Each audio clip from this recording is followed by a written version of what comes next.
Welcome. My name is Kate Donnellan, and I am the Executive Director of Destination Imagination Colorado. Where are you guys all from? I'm sitting in my bedroom in Denver, Colorado. Where are you guys?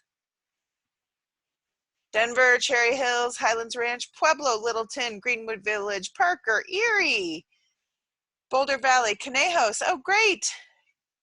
Littleton. I think our farthest person is from Conejos. That is, are you from La Jara, Samantha? Yeah, okay. So if you guys, La Jara is in the middle of the state, but in the bottom middle of the state. So sort of by Alamosa. How fun. All right. Great. So I hope you guys enjoy our webinar. Let me know if I'm not being clear or if you have any questions for me. And let me know if you're having any trouble with the video. So the first thing I'm going to do is show you a little video, and I'm never sure how the sound is going to work. So if there's no sound, we're going to do something different. But let me know how the sound works, and I'm going to be showing you a video about what Destination Imagination looks like.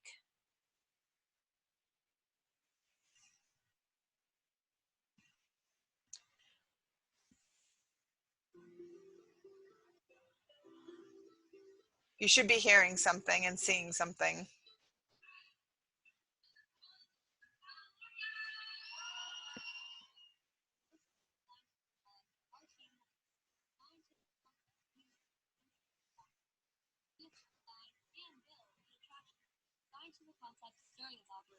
Our team's performance has to tell a story that features the attraction operating in an unlikely location.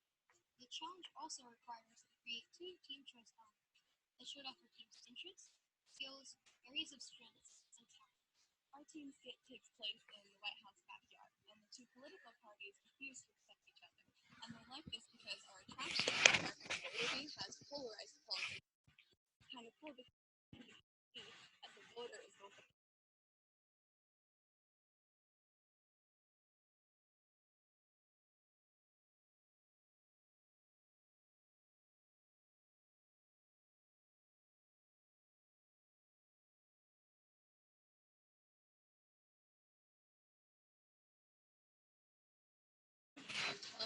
different household items to create it, such as wine corks, pasta, and contact cases. There's our attraction. It's the American burger bee, and it's brought on as the idea that it's going to be a solution to all their problems, but it's kind of the opposite at the beginning. There's the first scientific principle, angular momentum, and it's shown as the bee swarming. So when the two weights come closer together, it starts to spin faster. What is the bee doing? It's getting ready to sing. Believe me. That's the second scientific principle, which is pneumatics. So it's used to shot a stinger outside of but it's a piston stinger so that the stinger doesn't actually just fly out. That's our third scientific principle, which is levers. We use wheels, which are actually kept lever to convert circular motion into linear motion, which makes wing splat and the legs move. Our two team choice elements were our costumes and our 4 songs. Our costumes were throughout the entirety of our performance to make it more big, bold, and dramatic. Our songs appeared 4 times. The first 3 were dark and evil and were centered around the wheel, which showed the dark polarization of our parties. Then, in the end, we have a bright, happy song that shows the unity and the joy among the people. One of the things that our team really loved about this challenge was that it has so many different elements to it, from a technical aspect to a performing aspect. And we felt like this was perfect for our team because some people were better at the tech and others were better at the performance, and this was a perfect balance. One of the most important life lessons I learned in DI was teamwork. Especially when you have the opportunity to create such a big skit, you're going to want many different perspectives to give you a more multi-layered and clear skit. One of the most important skills that I learned when solving the challenge was time management skills. Because obviously at the beginning of the year, you and your team know that there's a lot of things that you want to get done. And being able to manage your time wisely can be useful because it helps you break up a large amount of work into smaller and more manageable pieces, which helps you get your work done more efficiently. One important life lesson that I'll take away from DI is the fact that if you really want to accomplish something, you have to put in the work, the effort, and the time.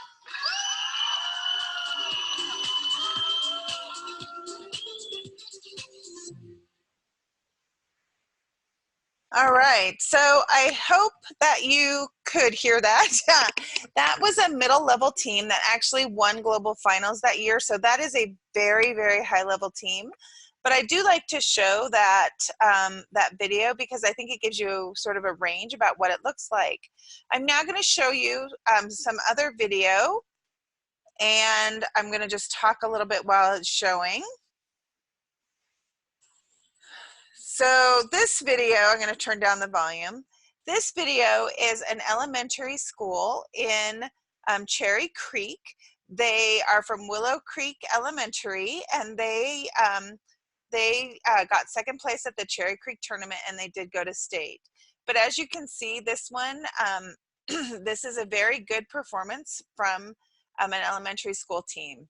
What you can see is that they're wearing just their jeans and t-shirts, that their costuming just consists of their jellyfish hat, which was made with, they were made with grocery bags and foam. They had to do a skit about animals that live in camouflage. You can see right here, right, the eel is coming out. But none of these things, like this is all done, this starfish is just done with cardboard. So this is sort of what a Destination Imagination Challenge looks like.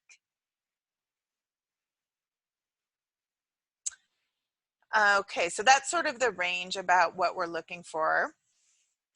So the next thing we're going to go to is actually our presentation. I gotta find it. Where did it go?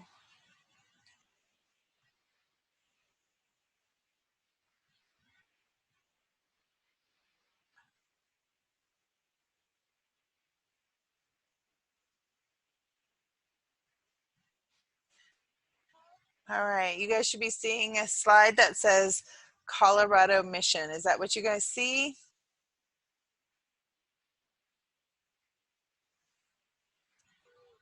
Are you guys there?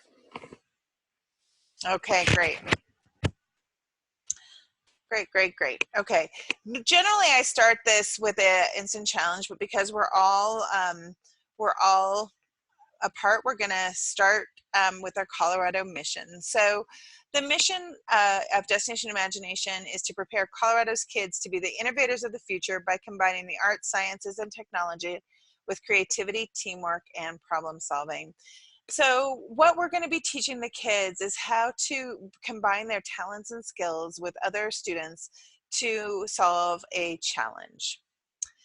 You can find us at www.dicolorado.com. I'm going to be showing you our website in a little bit, and you can also find us on Facebook. Destination Imagination is run by volunteers, and the volunteers that you're going to meet, almost all of them started off as team managers. I myself started in 2000 as a team manager for my oldest son, who is now 23.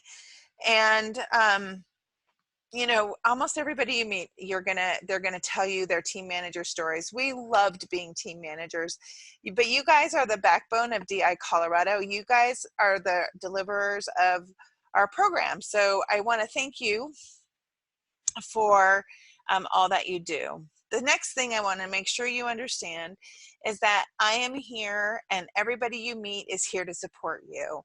So please reach out for help whenever you need it. So my email, I'm going to type it, is kate@dicolorado.com.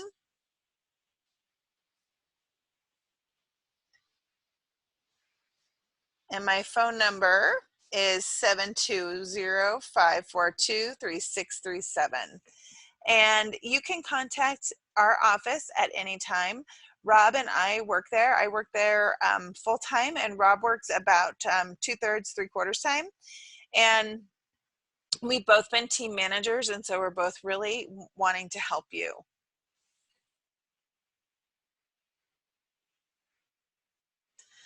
So one of the things that we're going to discover and talk a lot about is that your students are embarking on a journey, and their journey and process is the most important part of Destination Imagination. The team members that you're working with are going to shape their own journey. They're going to set their own goals. They're going to have their own expectations, and they're going to have their own ethos. This is really important to know because you as team managers get to do a lot of things to help the students be successful in their destination imagination process. But I want everybody to just embrace the fact that the process and the journey is the most important, and that the kids are going to choose a path that's their path. And your job as team managers is to keep them on the path, not to choose their path for them, but to help them just stay on their path. Everyone good so far? I'm going to skip that. The destination imagination process is in your roadmap, and I'll talk about where you're going to find your roadmap in a little bit. But there's different parts of the process that you're going to help your students with, and parts that they're going to own themselves. So if we start here at the bottom with the recognize, our students have to recognize the problem and the challenge that they're solving. And you as team managers get to help them with that, to understand the challenge, to understand the rules, to understand what has to be accomplished. That's the first step of the creative process, is to recognize the problem.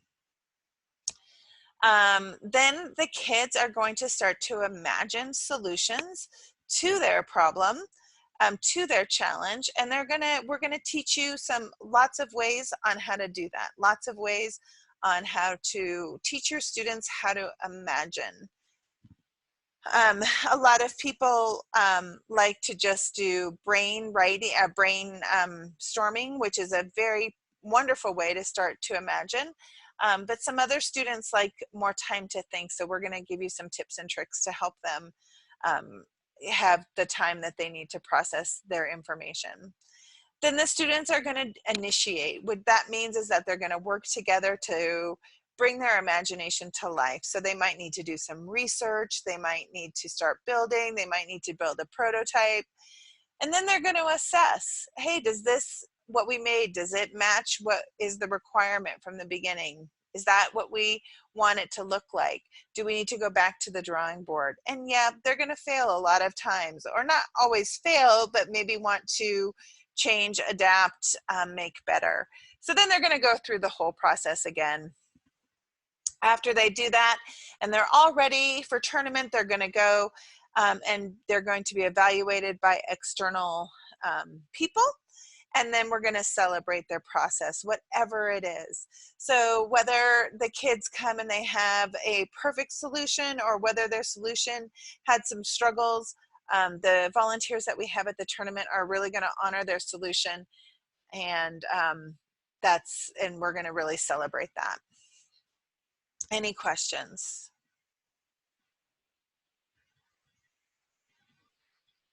Okay. So destination imagination is made out of two components. Both are very important. The first is the team challenge. So the team challenge is the challenge that you work on over a sustained time. It is where the students choose one of 7 challenges, and they work on that challenge and to meet the requirements over that challenge from now until their tournament.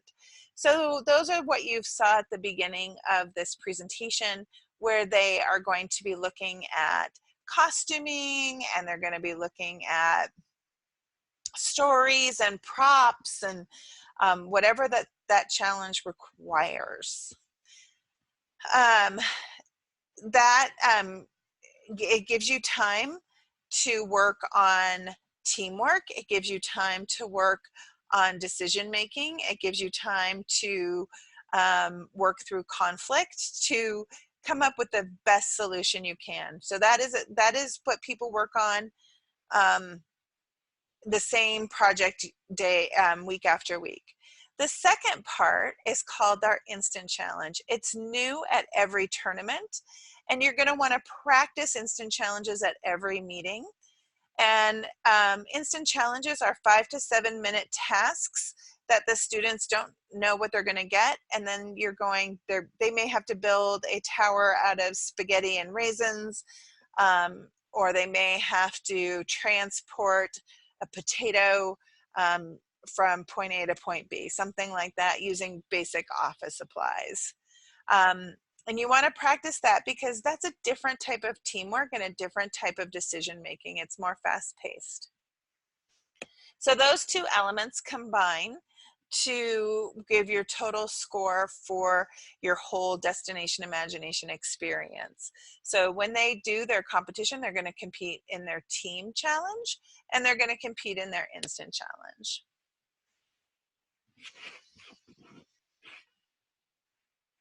How many of you, are any of you rising stars or kindergarten or first or second grade that you're going to be doing the non-competitive challenge?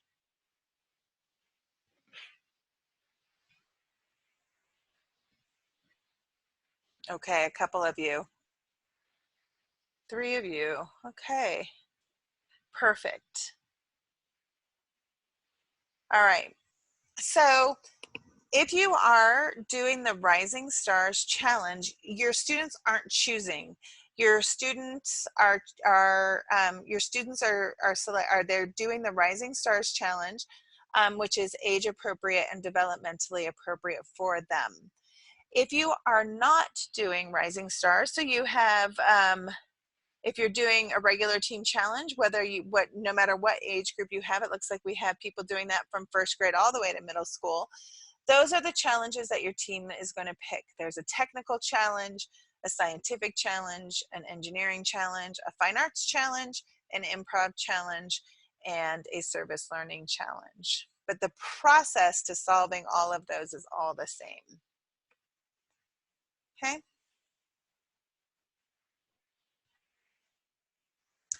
Okay, so I'm going to talk to you guys about the roadmap. The roadmap is basically your guide to help your team solve the challenge. Your roadmap, I got to stop share, and then I got to share my internet.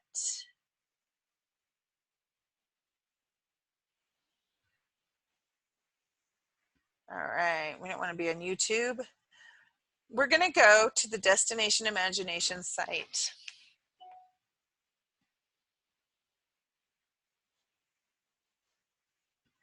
So you guys should see right now the Destination Imagination site that has a Destination Imagination logo here.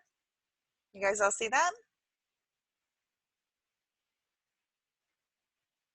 Do you guys see the Destination Imagination site? Oops, oops. Great. It's hard for me to know what you guys are seeing, so thanks for your help. Okay, so when you start, you're going to go to this login button, and you're going to log in or create your account and when you have your team number, you're going to get your team through this Teams My Teams. When you select a team, you'll only have your one. You're going to be able to view your digital materials right here. Now I have more available to me because I am just because of my role, but you can see right here, all of the team challenges are listed that you can download and access. You also have the thing that we're going to talk about, which is called the roadmap.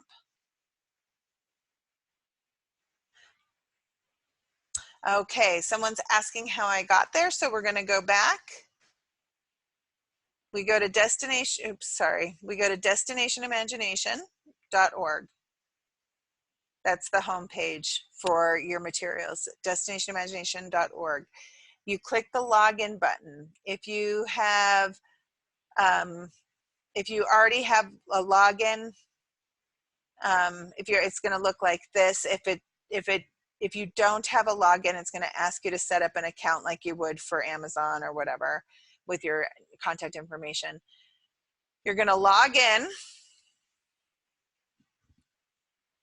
and you're either going to go to Teams, My Teams, to access your materials, or you can just go to Documents, View Documents, and they're going to show up. The first thing you're going to see is all the team challenges right here, and then the roadmap. And then the rules of the road is also there, as well as some instant challenges. So when you go to the roadmap, the roadmap is actually your manual for running your Destination Imagination team. So take some time. It is a pretty long document. I think it's 150 pages. It doesn't, I've printed it out many times, but you can also just look at it online depending on what you like to do. And what we're going to talk about, the first part of the book is the educational foundation. It's going to talk to you a little bit about why we do what we do, and how we incorporate our educational philosophy into our programming. The next part of the roadmap is called Guiding Your Team. It's going to give you worksheets and agendas to start solving your challenge. It's going to give you a guideline to plan team meetings. It's going to give you meeting agenda templates. It's going to give you benchmarks on where you should be in your solving your challenge. Does that make sense? Then there's a part about interference, and we'll talk a little bit more about interference in a little bit. And then there's a whole selection of instant challenges. There's 16 instant challenges for your team to practice. And when you are using the Guiding Your Team section to find an agenda, they're going to tell you what kind of instant challenge, or you can just choose your own, and they're all right there. The next thing that the book has is skills for critical and creative thinking. So we're going to give you tools to do idea generation and idea focusing. So idea generation is generating the most ideas possible. So if you are choosing a main character for your project, you want to use some of the tools that are in this document to get your kids to think more deeper and broader than maybe just a ballerina and a superhero.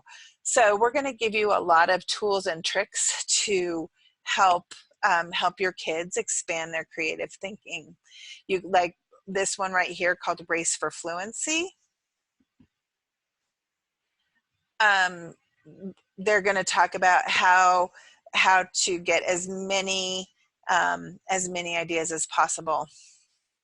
Then they're going to bring you through some decision making. Go back to the, sorry. Then they're going to talk to you about decision making tools, how to make decision making matrix that can help make emotional decisions in a non-emotional way. We're also going to give you tools all in this area about what we know, what we need to know, and how we learned it. How are we going to learn it to help the kids figure out how to move forward in their project. So all of these are worksheets and tools and tricks that they're going to use to help make decisions. And finally, there is a project management section to divide your project amongst the students to help them organize their time and understand their timeline. So the roadmap is really your guide, and it is the first place you should start being a team manager.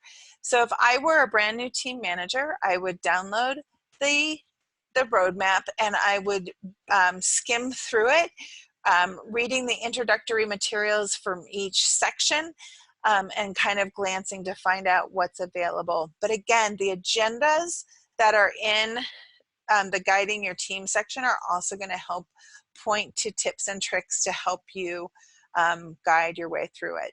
Does that make sense? Right. You don't get the team until you do not get the roadmap until you have a team number. That's why I'm not going, this is really all I can show you at this point. Also because this is going online. Okay. All right. Now I'm going to go back to the PowerPoint, and it's going to go back to the beginning because that's what it likes to do. Oh, no, it didn't. Okay. The next thing I really want to talk to you guys about is adult interference. Every year, what happens is that I get people calling me at the end of or in February saying that their team hasn't moved forward, there's no way they can be ready to compete, etc. So this is what I'm going to tell you is that you get to do stuff to help your kids stay on the path. Okay, so as team managers, you can guide, you can mentor, you can teach, you can plan. So my little guys with your K1-2s, you're going to do more of the planning than not. Those 7, 8-year-olds really don't have a lot of concept about time or how long things are going to take. So you're going to want to have a plan that you're aware of, that you know when your competition date is, and you know how many practice sessions you're going to have. So you're going to divide it out and get what you need to get done at the appropriate time. I'm sorry, I got distracted by my husband. Okay, so you can also teach them things. You can teach them how to be project managers. And my volunteer who has the middle school team, I think that's a great place for you to go, is to use the planning tools together so that you're also teaching your students how to be great project and plan managers. You may also teach them skills. You may teach them skills like learning how to use a sewing machine, a saw, the internet. You may teach them how to use power tools. You may teach them how to plan. All of those things team managers can do. I have a question about 4th graders, how much project planning they should be doing. 4th graders, they should be aware of the project plan and have input into it. But, you know, those kiddos just have no concept that March isn't really that far away. And if you're in Cherry Creek, you have a February tournament. And so, you know, or if you're in Western Slope, you have a February tournament as well. So they don't really have an idea about time. So bring them tools for those 3rd, 4th, and 5th graders to sort of, you know, calendars and some of the things that are in the roadmap that you can break down the project for them and have them help. Your team members get to create, make, and interpret.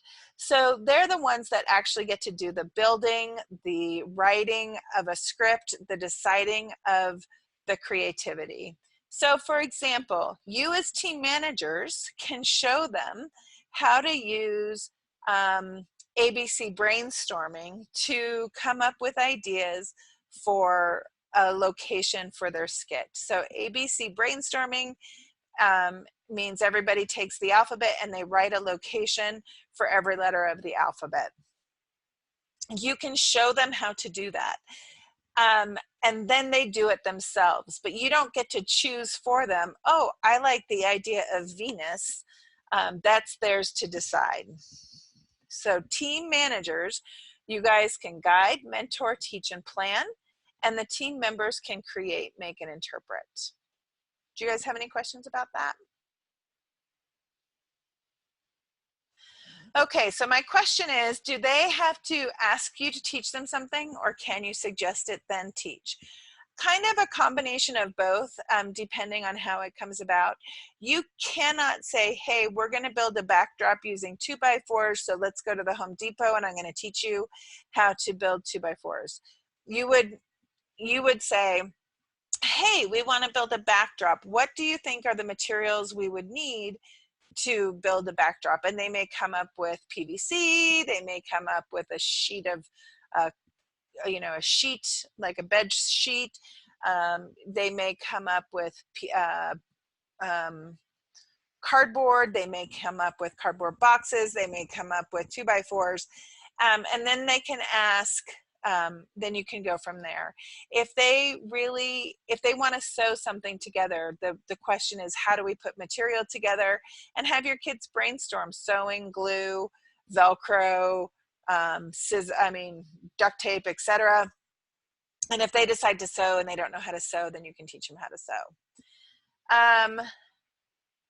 So the next question is, are the parents of the kids included on what team managers can't do? Yes, so parents really can, parents should ask questions about what the kids are doing. The kids should share what they're doing they should share what they're doing with their parents at dinner, but the parents can't say, oh, well, we should do something better. You should do something different. The team parents, and there's a contract in the roadmap that talks about this, and all the parents sign it too, so that they understand what interference is. We want the students to own the outcome.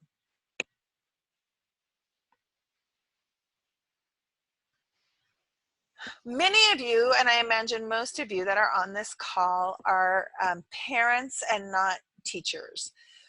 So you're going to be working with students that are not your own kids. So you want to sort of establish norms for behavior. If you are a team manager and you are working out of your own home, you're allowed to set some norms for behavior, such as, we are only going to be in the family room and the garage. You may not use my fridge, etc.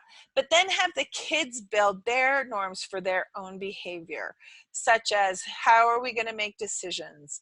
How are we going to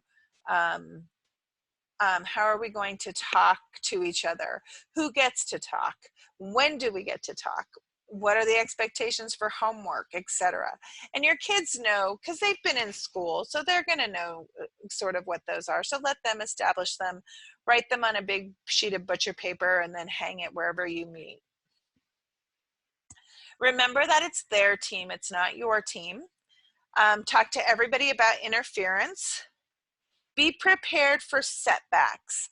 It is normal for setbacks and restarts to happen. You might be going on a path where your technical device is not working, and then you have to start over and readjust.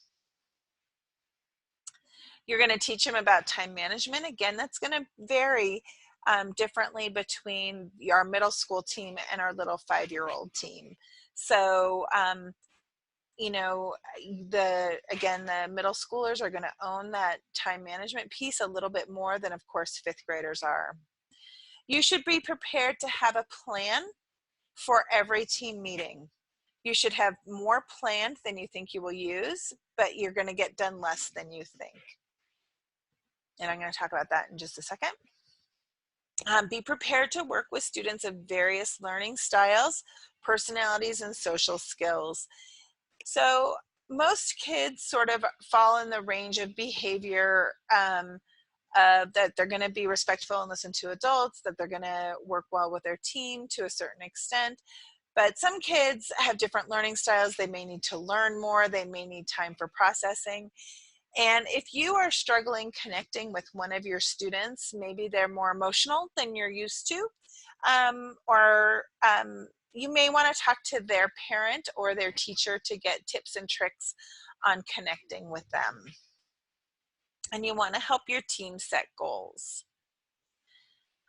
So remember when I was talking about the agendas? In every single agenda that you see in the roadmap, there is a place at the beginning for what you are doing for today. So for instance, on today's meeting, we might be picking a challenge, making a team name, and getting a snack schedule. So then the kids are going to do that, And then at the end of the meeting, you're going to reflect, did we get all of this done? And if we didn't get done, what do we need to do for next week? So if you've picked the challenge in week 2, at the end of week 2, you're going to ask your students, what do we need to do next week? And they're going to have ideas. Oh, we need to research the challenge, we need to understand it better, etc. So then you're going to be setting your agenda for the next meeting. So at some point, your kids are going to be working past the planning stage, and they're going to want to maybe paint a backdrop on a sheet. So then they may say to you, hey, we want to paint our scenery next week. Can we go to the store on Saturday, or can one of the parents go to the store and get us yellow paint, green paint, paintbrushes, and a sheet? Okay, so that's when you have a plan. So you want to make sure that you have a plan that is working with the kids, and that you recap the plan at the end and talk about what you're doing the next week. Does that make sense?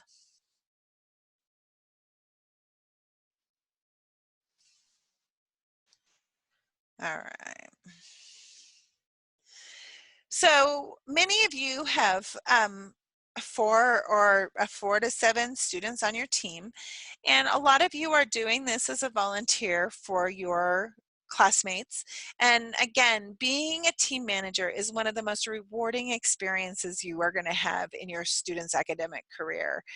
I loved being a team manager. I got to connect with my 2 sons and their friends in a way that was really deep and meaningful. And I also learned a lot of skills to enhance my own professional world. When you teach your kids how to do idea generation to get more and deeper ideas than the first idea, you're going to learn tricks and tips that you can bring to your own office as well.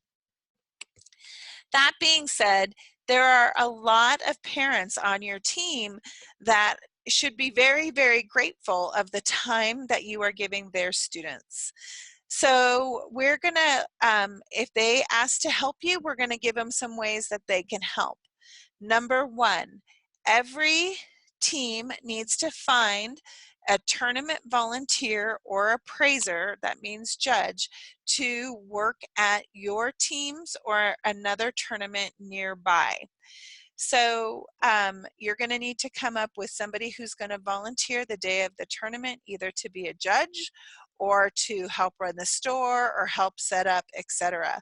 You need to talk to your regional director about the specifications they have for their regions. But in the Denver metro area, we really work hard to make sure that all of our tournaments are filled and that everybody has, we have enough judges to judge our tournaments. I know I have somebody here from La Jara, and I think you're about like 3 hours away from your tournament site in Pueblo. So you're going to want to talk to your regional director specifically about that, because because of just your location, you may be exempt from that. You can have a parent help you with instant challenges. You can have them get the materials for you, etc. You can have parents bringing supplies, going to the Home Depot or to Lowe's to get the information, the things you need. Team parents can provide snacks, or they can be the drivers. If you are going on field trips to the Home Depot, Ace Hardware, Joann Fabrics, the local hardware store, they can help be drivers. So don't feel like you have to take everything on your own. Make sure that you're asking for help from those parents whose kids you're working with. Okay. So the majority of you have already purchased your team membership.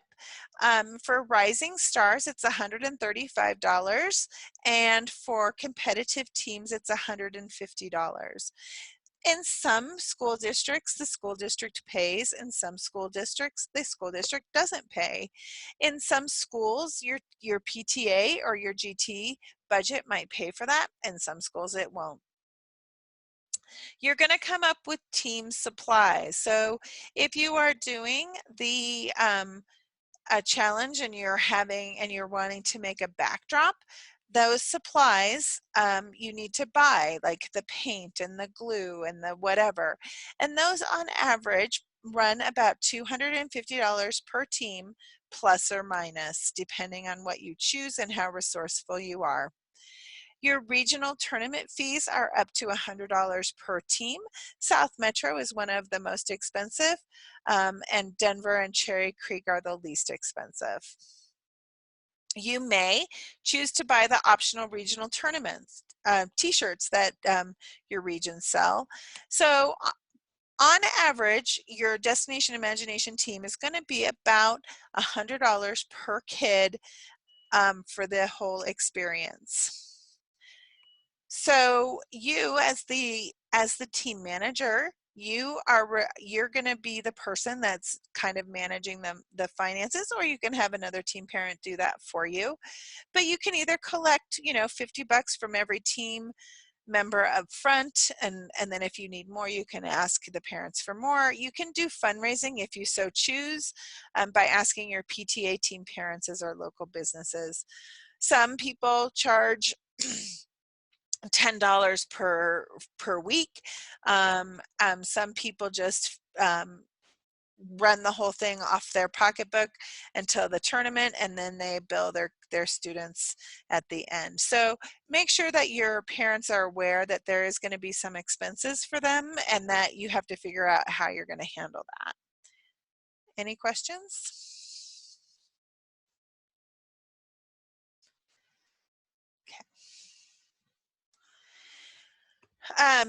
Child safety is very important to Destination Imagination, and we require all team managers to have a background check. If you are a teacher, you're going to get you can send us your dated badge for the 1920 school year, and you can just send us that. If you are working with a specific district, such as Rifle Schools,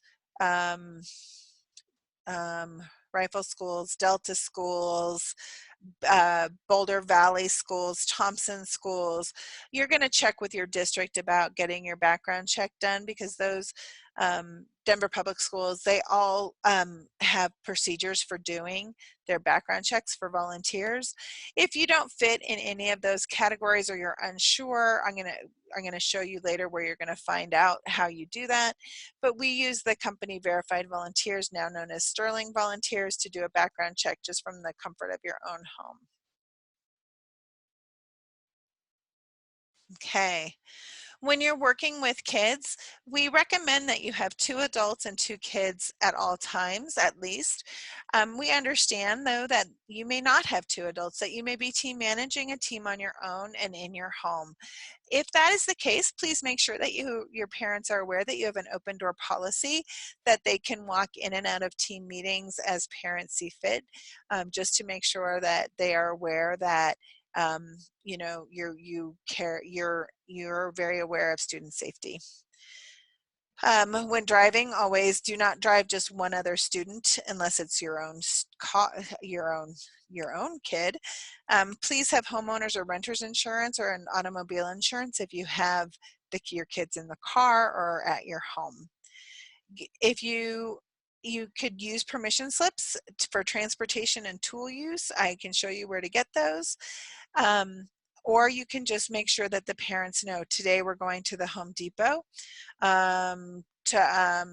are going to be working with power tools this week. Is that okay? Remember that ensuring safety is never interference. And if the student is about to conduct something unsafely, please stop them. It is your job to keep them safe. Any questions about child safety?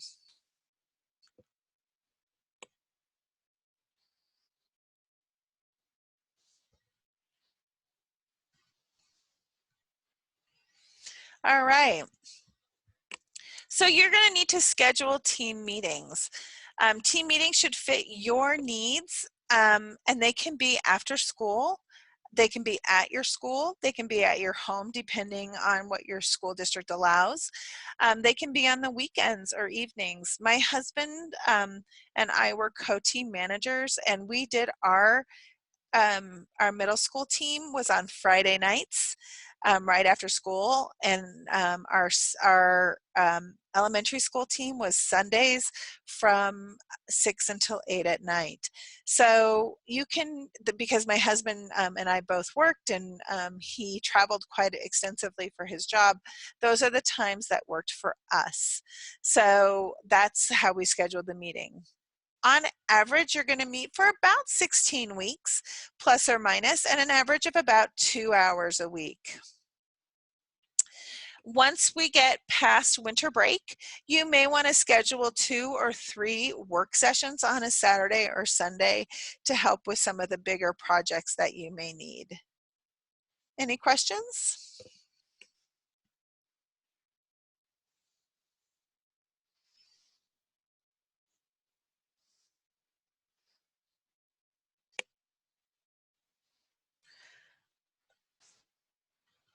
Okay, good questions.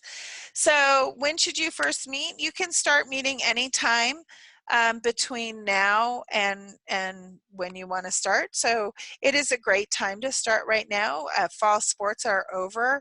And it'd be a great time to get your team together and start doing some parent meetings and start making sure everybody's on the same page, etc. On average, a destination imagination solution that will be perfectly adequate for the regional tournament takes about 40 hours. So you want to sort of think about how you're going to allocate that out. For those ones with little ones, oh my goodness, you guys take everything I say and knock it in half. You don't want to work with your kids for more than 90 minutes. And in fact, I think about an hour and 15 is, maybe an hour of work time with a 15-minute snack time is super appropriate for 5- and 6-year-olds.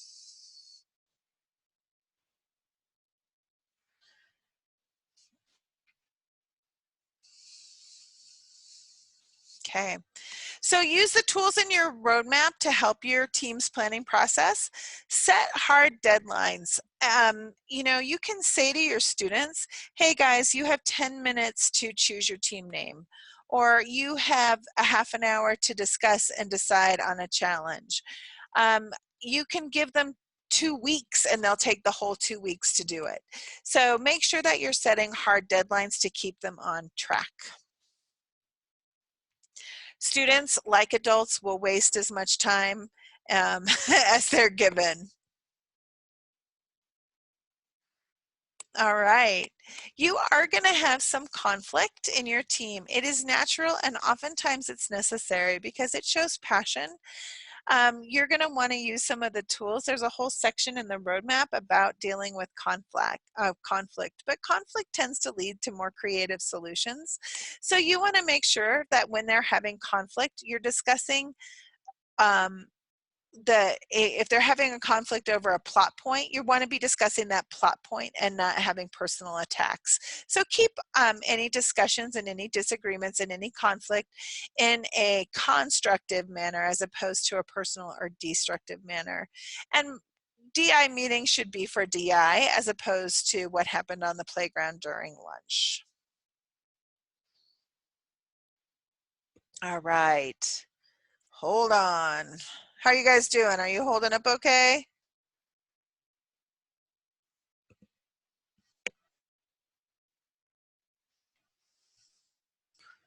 Safari. All right, let me go back to my Zoom.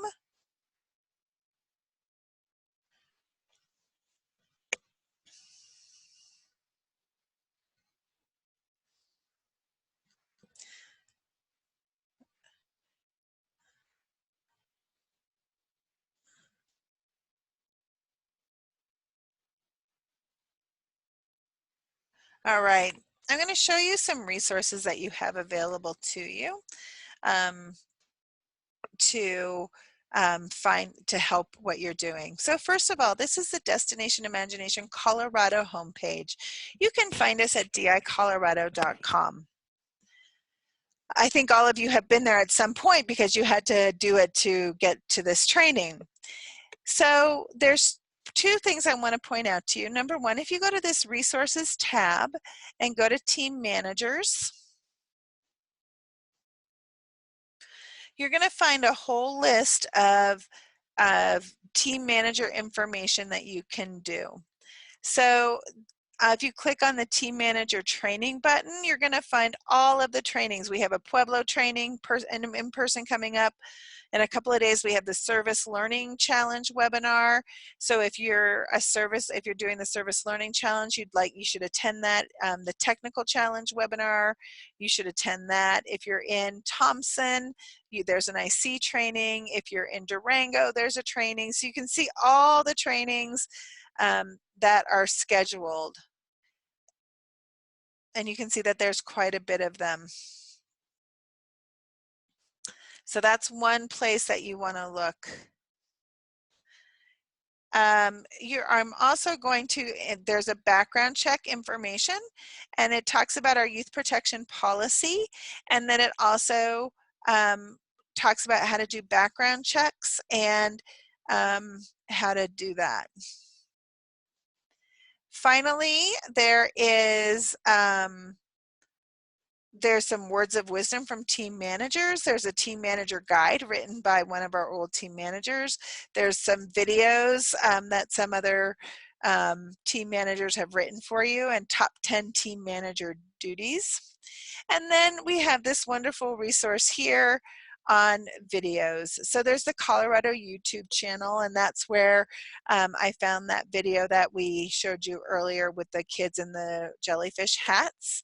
There's the DIHQ national channel, and that's where you can find that video I showed you at the beginning with the bumblebee, as well as some creative process videos. We have these new videos called 2-minute team manager videos on YouTube, and they are done by the team that you saw at the beginning, and they're just delightful. And they have stuff about SNAC, what is creativity, the creative process, how to write a story, how to write a character. So all of these 2-minute manager videos are great for you and your students to watch, and you can access them from our DI Colorado YouTube channel. The next thing you're going to want to notice is that there is a regions tab. So all of the regions have their own page. So if you're in the South Metro region, that's Roxborough Park, you're going to want to come to your page.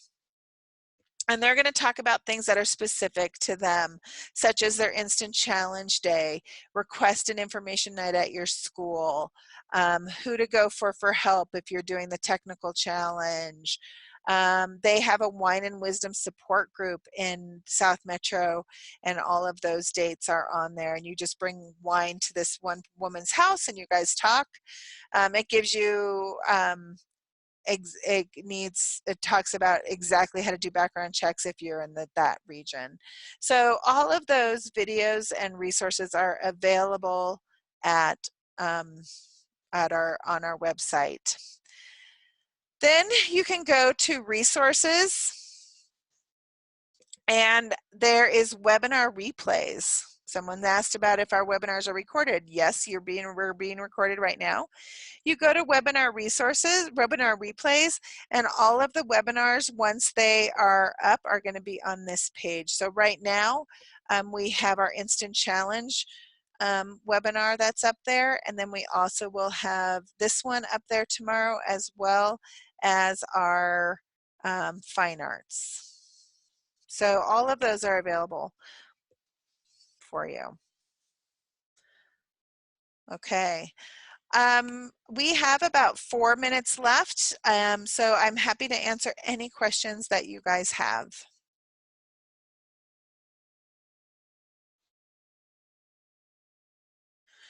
Okay, so the question is, what communication tools have you found helpful for managers to use to communicate with their parents, group text or Slack? I prefer personally old-fashioned email. But people use, you know, I would ask your parents how they like to communicate. Group texts are great, Slack is great, whatever works for you. I would always, when I was a team manager, but I haven't been a team manager for 10 years. I would definitely, I would write a note to my team parents every week on what we did and what we accomplished on email. Amy is asking, what's the best way to help your kids choose a challenge?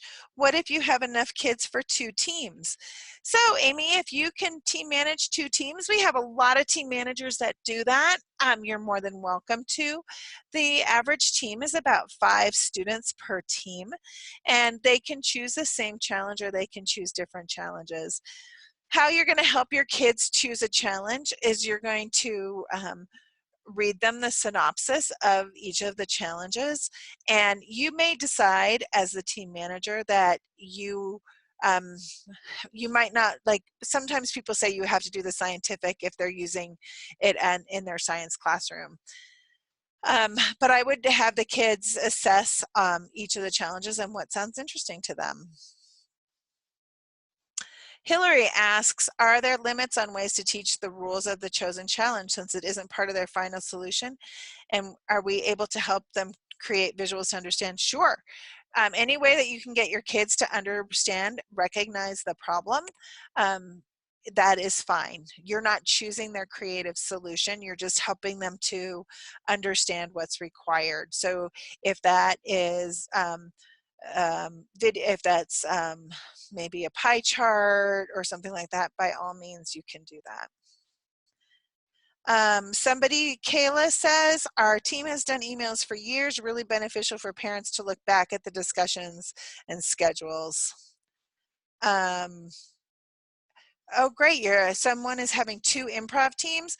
Improv is a great one, and just make sure that your teams are not stealing ideas from each other but working as independently as possible.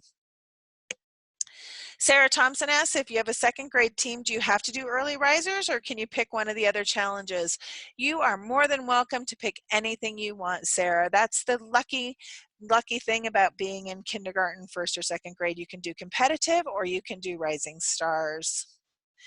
Hillary is asking about the budget. Does it only apply to the final project or does it apply to trial and error? No, it only applies to what's on stage. So for instance, if you buy a gallon of paint and you only use a pint of it, you only have to charge a pint of paint to your expense report. Julie says, how early will tournament dates be posted for 2021? I will tell you that the Destination Imagination State Tournament is already selected for 2021 and 2022, and we are always on the 1st Saturday of April. So next in 2021, we are going to actually be on Easter Saturday, but we sit on the same April Saturday every year. The regional tournaments are generally in March or the last week in February, and those generally get posted by September. I heard there's an instant challenge supply box for purchase. Is this true? Oh my goodness. You can purchase those from me. They're $40. You can email me at kate@dicolorado.com for more details and how to get them. They're great convenience. They have a lot of the materials in for all the ICs that are in the roadmap. Does the team manager need to be at all team related events? Can students do homework together on their own? You bet. If the kids are doing something on the weekend, that's perfectly fine. Someone asked me about the expense report. So every Destination Imagination Challenge has an expense limit. Mostly they're between $150 and $200. So that is just so that all teams are on the same playing field. So if you are going to go buy PVC pipe, then that's great. If you want to use recycled cardboard, that's cheaper. So And there's a whole section about filling that out in the rules of the road. So we want to make sure that the people aren't buying their solutions, like you're not going and buying professionally made costumes, for example. We want you to be creative on your own. Megan asks, is there a fee to get a background check? Does that count against the total cost? Yes, there is a fee to get a background check depending on what region you're in. Denver, Boulder, Jeffco, Delta, Western, those are all background checks provided for no fee or paid for by their school district. If you're not, I think you are Littleton Public Schools team manager, so you're going to have to pay your own background check, which is about $25, and that does not count against your team solution at all. Catherine asks, what if the kids find recycled materials? Does that count against their expense report? Nope, there's a whole section for what we call trash. So if your kids are making, I've seen dresses made out of water bottles that they're tied together and they're spray painted on the inside, so then you'd have to expense the spray paint but not the water bottles. I've seen costumes made out of toilet paper. I've seen costumes made out of woven VHR tape and newspaper. So no, those are all, that's all trash.